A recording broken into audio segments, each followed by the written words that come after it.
So is there a tattoo you got in Austin at South by Southwest 2008? I got this one in Austin at the Black Cat Tattoo Parlor of someone called Animal. All right. And he was, it was my first ever tattoo, and it was just after South by Southwest performance where I jumped in the pool. And then I crawled onto the stage for some reason, which I'm not sure why. There was loads of wires there, and it was really dangerous, and people said I was going to get electrocuted. But I didn't. And then I went and I just got this tattoo, and me and Animal became pretty good. It took ages, so we had a big chat. He told me he was going to get a smoke effect. He had like flames on his forehead, and he told me he was going to get a smoke effect on his skull. I don't know if he ever did that, so Animal, I'm interested to know. But you've got that to forever remember those couple of days in Austin. He was like, you're going to remember me, your grandchildren are going to remember me. I was like, well, I do, I remember him. At that time, I mean, there was a little bit of buzz, and people were going to your 16 showcases or whatever you played across those 4 or 5 days. But yeah, but I think it still took a little while in America. Oh yeah, definitely, yeah. I mean, you felt like, did America take a little while longer than you expected it to embrace what it is you do? I don't know. I guess when I was doing it, I didn't really think about whether people were picking up on it or whatever. You're just so excited to be playing, and you know, I was just excited to be in the States and playing shows. I wasn't really thinking about whether it would pick up or not. But then something happened, like I think we did a tour with U2, and that was around the time I was writing Ceremonials, and I think something happened on that tour that around the time that Ceremonials was released, the US really seemed to embrace it. So that was kind of amazing, but I don't know, I've never been that big on like game plans. I never really have one. So it was kind of like I was very happy that it happened, but it wasn't like, I'm not that goal orientated. Well, I mean, I guess the good news back then was there wasn't much like you, and the bad news is there wasn't much like you, so you had to sort of pave that way for yourself, and I think that in itself, especially if you're opening for U2, earns some attention. Well, it did, and I think the music's quite hard to categorize, especially like on radio. They're like, is it alternative? Is it pop? Is it rock? Like nobody knew, so like it took a while to get played because they couldn't figure out where it went. But I think something happened where they just sort of, I mean, I had like totally bleached eyebrows and, you know, this like bright red hair, and it's kind of like wailing and running around U2 Stadium. And I think a big moment as well was, you know, we played the VMAs. They let us, they took a big risk, you know, we were super unknown. And they were like, yeah, you can come, and we want you to recreate the whole Dog Days video. You can paint 17 people blue. You can have a psychedelic choir. I was like, well, this is either going to be like, they're going to be like, no, you're crazy, but America just kind of embraced it, which was really amazing. If we didn't know what it was and where it was supposed to be categorized and what kind of little box to put it in, did you, in your head, though, have an idea of what this music was? No. Okay. I had no idea. I described it once as like a chorus of nuns falling down an elevator shaft. So, like, I guess that still makes sense. I mean, but it's personal music. It's also aggressive music. Some of them are personal and aggressive. Hence the elevator shaft. Yeah, I mean, that's the balance, right? I mean, I think it's... Yeah, well, it was like, I think I was always interested in juxtaposing the sweet with the kind of terrifying, and, you know, that love is not only this wonderful thing, but it can be awful and overwhelming. And I think I had these really big feelings, and so in order to express them, I needed to make like big sounds. And the fact is, I really didn't know how to play anything. So the primal nature of all the music came just because I just wasn't really sure what I was doing. So there was an aggression to it because it's just instinctive. And I think when you're like tapping into those kind of animal things, you just want to hit stuff. And when you're tapping into that animal thing, it's easy to get sort of wrapped up in what it is. Yeah. And that happened to you too. Yeah. I mean, you sort of lost yourself literally in this. Well, I think it was, I made Lungs, and then that kind of started this whole world of touring, and then ceremonials, and there's two, like, we were in Abbey Road making ceremonials, not for very long. It was recorded like, I don't know how long we were in there. It was like a couple of months, but it wasn't long. And then we started touring with U2, and so the whole thing never stopped. And so there was a sense of being swept up in this world and the things that you thought that you were gonna achieve, like moving out of your parents' house, you know, moving in with your boyfriend, you know, all of that just gets like, does that make a good sound effect? And then, you know, it comes to the end of this like touring ceremonials, and it was like kind of a crash landing back into trying to figure out like, oh, this is like real life, and if I trash my house, I don't go to the next house. It's like, you know, it's about learning to live with yourself and live in your own space and like deal with reality a little bit. I mean, in that sense, you're sort of redefining what you think is success, but you're also trying not to just sort of slide off the rails, I guess, right? Well, it was like, you get this success, you know, you play the shows you want and stuff, but then it's about trying to be a successful, you know, walking, talking, breathing human. And I think sometimes you get a little bit like, you know, I think it's funny because it's not like I'm not one who's quite prone to like dreaminess anyway. So I think this is definitely a job that caters for a certain level of like disconnection. And I think it was a lot about like this time away I had, and when I was writing the next record, that was about learning to sit with myself and kind of challenging the more self-destructive and chaotic natures that are sort of catered for a little bit in the job I do. And yet, if I'm left to my own devices, like if I don't keep myself in check, it's like, woo! Well, the job you do is built on some kind of energy exchange with a large group of people. Yes, yeah. And if that's what's driving you, then A, it's got to be harder to be alone, right? Well, yeah, I think it was like I did a crazy thing, which is I'd been living with my family. So then that's like so many people. I've got like 8 brothers and sisters and my mum, and so it's a big house, all this chaos, and then touring, and that's like touring family. And I was like, you know what, when this is all finished, I'm just going to live in a house on my own, completely on my own. And that was, I think that in itself was a real like life lesson. And you know, I had to do all kinds of things. I had to start meditating, I had to start looking after myself.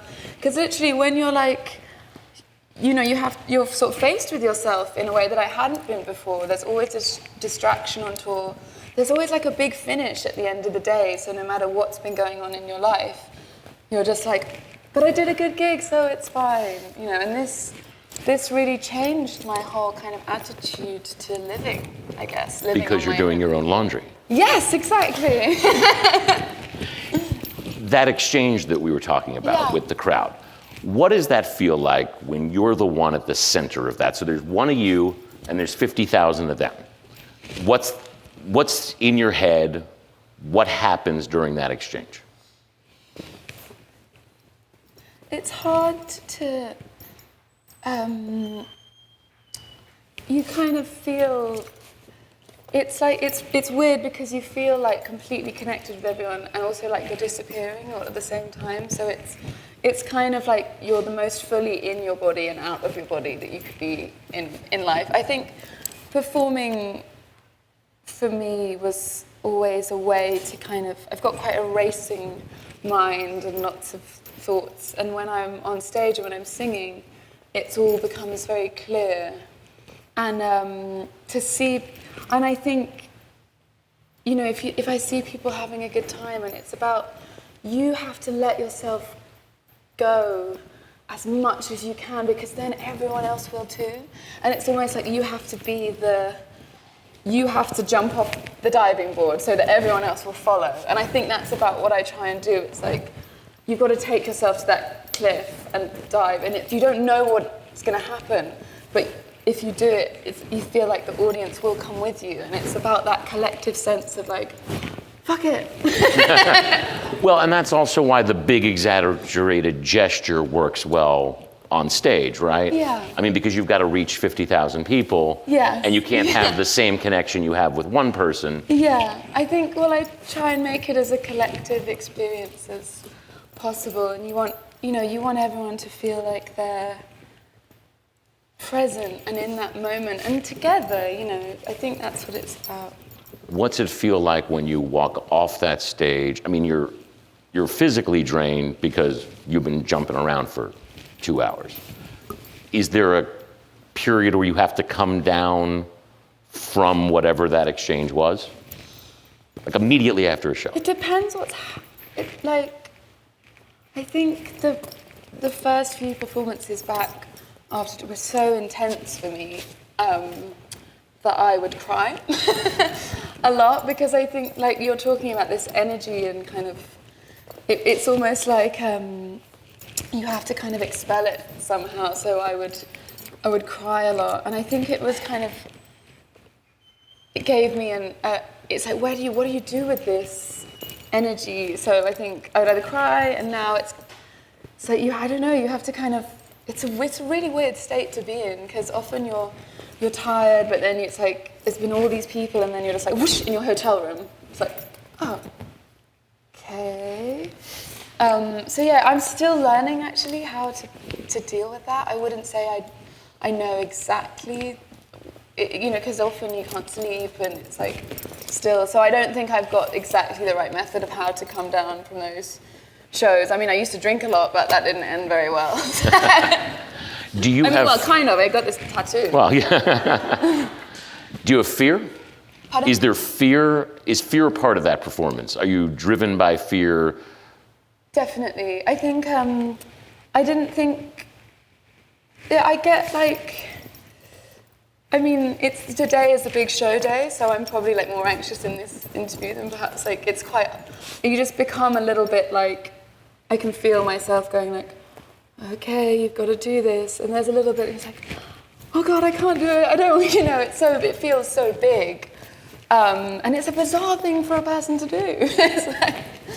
The kind of surreal nature of it never really wears off, I don't think, because it's just so many people. And but yeah, I think fear is definitely a part of it. But there's something that happens.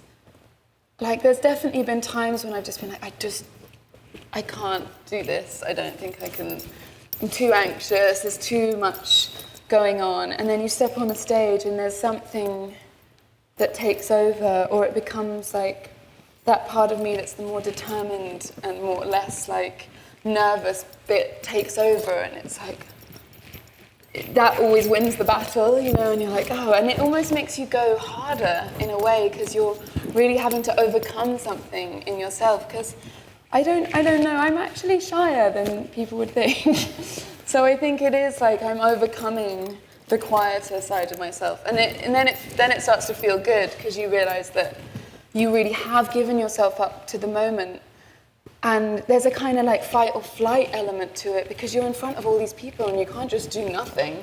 So it is like, it's about being completely present.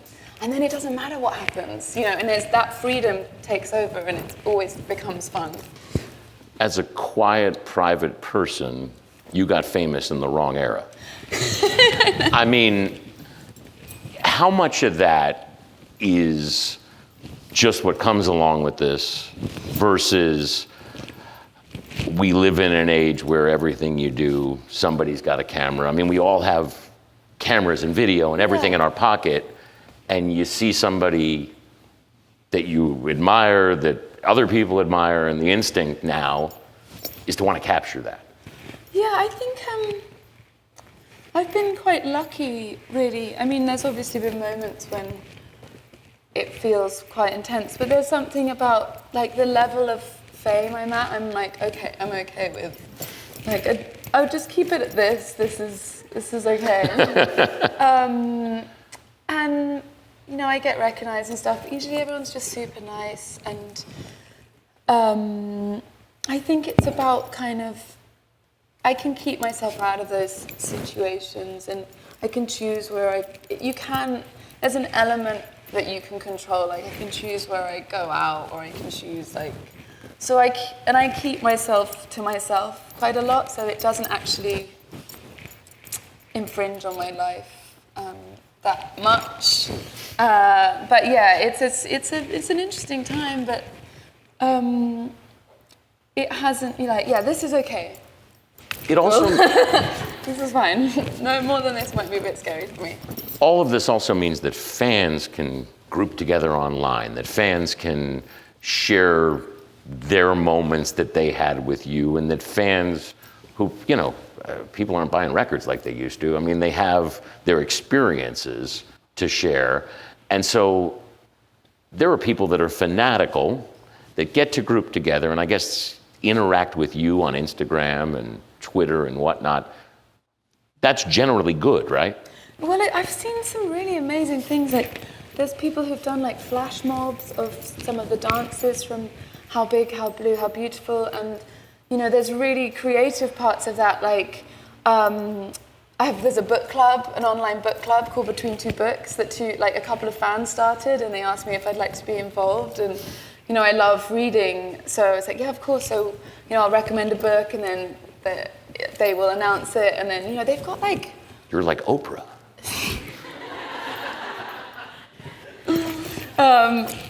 Not quite, but we've got like 2,000 followers. I think our numbers are a lot bigger. But I think that's one of the nicest things to kind of come out of all that, because I love talking about books, and it's nice to really interact with fans about something that isn't about specifically what I'm doing, but about things that they're passionate about, and poetry, and introducing young writers. So yeah, that's been something that's really, really nice. But yeah, there's a lot of we have a lot of creative fans, they make a lot of stuff. We get a lot of beautiful flags are made, so yeah, I appreciate all that stuff. I mean, you're not even 30. And I'm 30 soon. All right, 30 yeah. soon. But in some ways, I mean, and part of it's because you're headlining festivals. You're an elder statesman now in some way. That may be the most impolite thing I've ever said to a woman. But no, I mean, are people coming to you, for advice? And what do you tell them? Advice?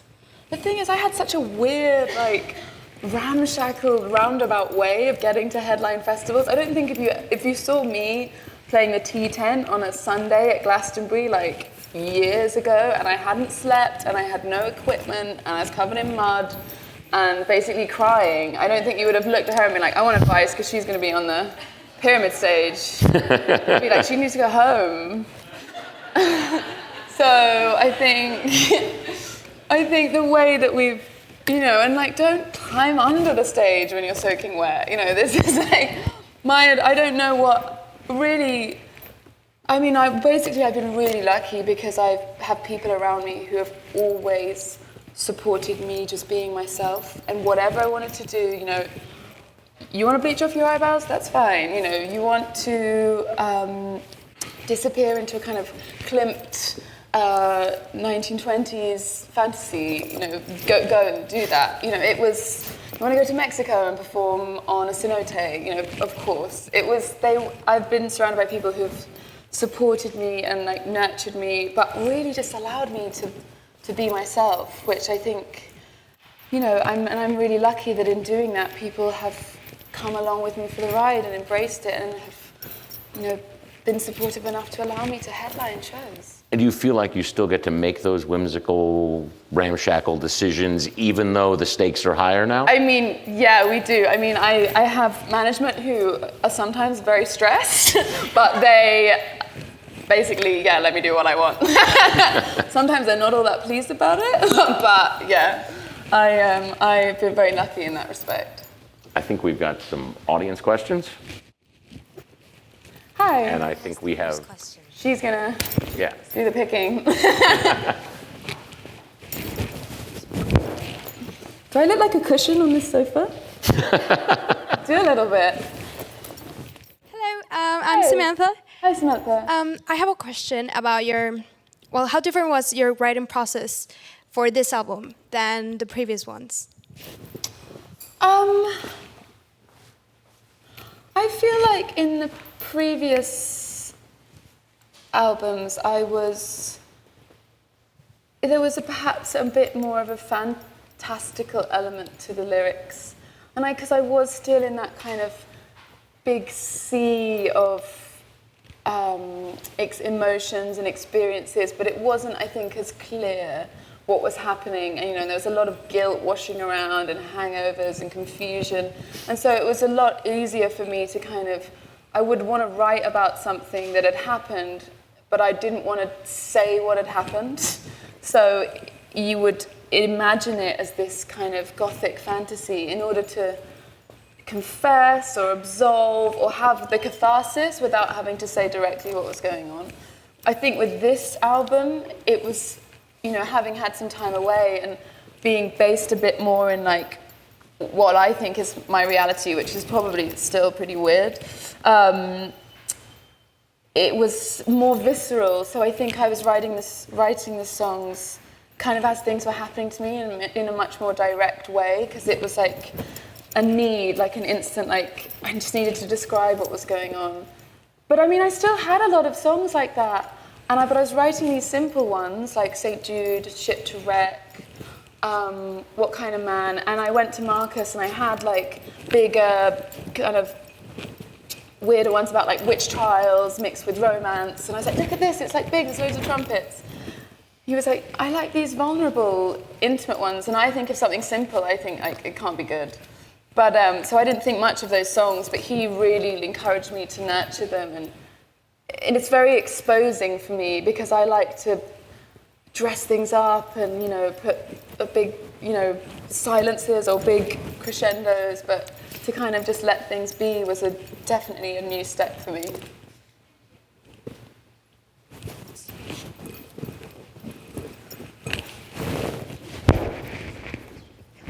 Hi, Florence. My name is Christopher. I'm a huge fan of yours since I saw you at the Grammys in 2011. Oh, thank you.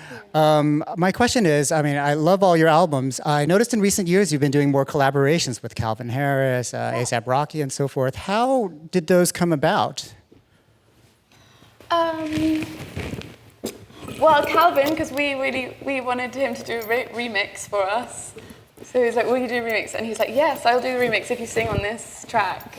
So we kind of did a musical swap. A$AP, I'd been a really big fan of his. And so we just kind of got to talking and we ended up working together. So yeah, it's just kind of you end up meeting people and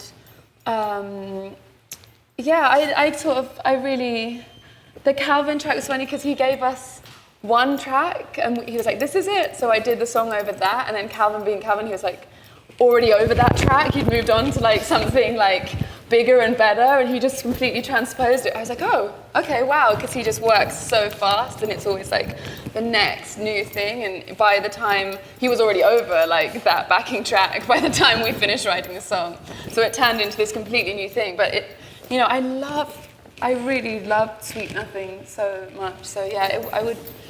And I'm actually quite, I'm a big fan of dance music, so it was something that I really wanted to do.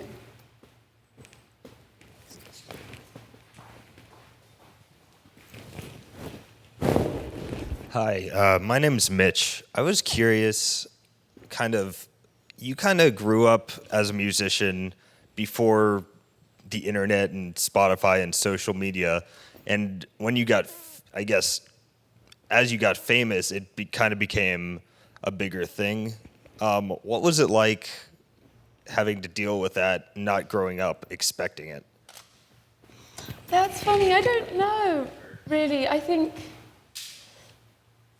I'm sure for me, it's probably bad to say this at Google headquarters, but technology is not really not that good at it. Sorry guys.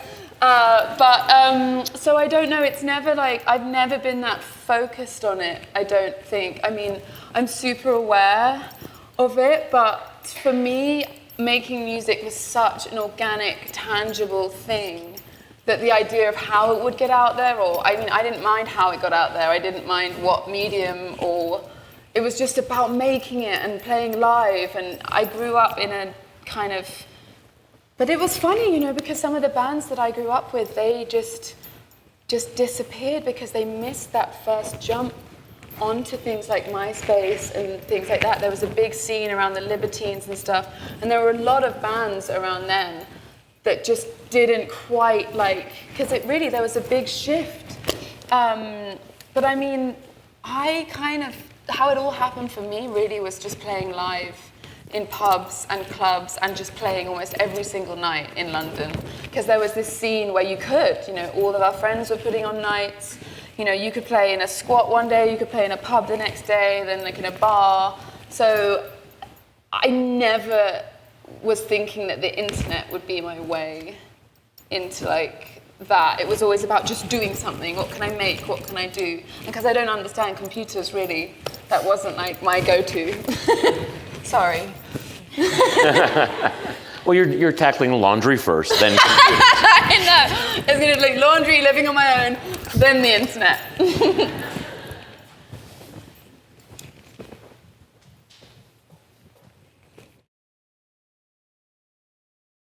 Hi, how's it going? My name's Joey. You touched on earlier how your genre is not really people don't put it in a box. You have a lot of different sounds that go into making something that's unique. Does that keep you I don't know, when you create new content, does that keep you in line for what you have already done, or do you want to keep exploring the musical genres, making a new sound? I think I felt like it was important not to just make ceremonials too with this record, and I thought it was important that it sonically had moved on, because I think Lungs and Ceremonials I kind of see as this package, because it's somewhere along the middle of making Lungs, just after Kiss with a Fist, and I wrote Dog Days, and then it was Cosmic Love, and this sound had appeared to me, that primal sound, this kind of banging and crashing and heavy piano. And so when they were like, we want you to make a second record, I was like, sweet, we can just take that and take it as far as we can. And me and Paul, that was very much it. It was exploring this sound to its full capacity. And it did, it made this really grand kind of wall of sound. But I think when it came to write this record, it was really important to me that, that we didn't it wasn't that again. And that was difficult for me because I love that. That's I was like, but this is what I can do. There's some songs that I took to Marcus that he was like, I mean, yeah, I love it, but this could have been on Ceremonials, So it was actually a conscious effort to try and move into a more, I think I was really interested in making something that sounded warmer. It's almost like a feeling around it. I wanted to feel like the instruments, you could hear them breathing, and there were a lot of arguments about reverb, because reverb makes everything sound amazing. So I'm like, please, Marcus, just please, can we have some reverb on the vocals? But he wouldn't allow it. He was really strict with me, because again, it's about being vulnerable, and I think this record was very much about being open and perhaps not using the things that I had to hide my voice. Loads of layered vocals, I love them, and reverb and big drum sounds. And so it was a lot about stripping away those layers to give a more vulnerable performance. But we nearly came to blows over reverb. So, I think it was all about moving in perhaps a more organic direction. And I was listening to a lot of Neil Young, and I'd been spending a lot of time in America and LA, and I think it was the bigness and the kind of expanse of the skies and the warmth really did seep into the sound, and I managed to carry that back with me, as I was cycling my bike through rainy Elephant and Castle, which is about as far removed from LA as you can get. But yeah, it's still that kind of sense of warmth and space was something I really wanted to add to this record. I hope that made sense. Last question. Oh, last one? Okay. Hi, Kat. How did stripping down all of those layers kind of change you as an artist, and was it scary to do all of that? It was very scary. I was really scared. I think I was more aware of this record release than perhaps any of the others, because was like young, on tour, excited. I didn't really like, it just goes out there. And I think because I felt so close to this record, it really cocooned me, and it kind of protected me for a year when I wasn't in the best state. And each of the songs was like a little talisman or a little like prayer that I had written almost just for myself to try and like keep me safe or to like keep me going. And then when it was finished, it's like, I kind of don't really want to like show this to people. I don't have to talk about it. And I'm feeling, it's kind of helped me. I'm feeling a lot better. And I was talking to my manager, she's like, please, can we release it? You've spent a lot of money on trumpets, you know? But it was honestly, a lot of it was written like I spent some time in like the chateau in LA, and it's kind of this weird sense of being in this kind of like, it's really beautiful, but kind of like isolated as well, and it's this kind of strange, surreal existence. And I was sitting in the corner of the room, it's going to get released, and I was just like, oh God, why did I do this? But I think it's been really amazing, because that sense of something being really uncomfortable when you release it, I think it's a good thing, because it means that it really means, not that the other records didn't mean us, but I'd never put myself out there as much as I have with this record. So there was always more of a safety. There was a bit more of a kind of, there was like walls of like fantasy and all of that, and this one was much more kind of as is. So it felt really uncomfortable, but it's quite liberating now, I think, because, people have responded to it very nicely. And also, once it's out there, it becomes other people's experiences and they relate to it, and then you're kind of freed from it. And it's also given me a kind of, I feel like I've been allowed to step into myself kind of as is. Do you know what I mean? It's like, it's okay to not wear the big cape and have the big dress. People have been really like, cool, okay, yeah, this is what you want, people have been quite accepting of me perhaps coming from a more open and vulnerable place. So thank you, everyone, for that. Let's thank her. That's it.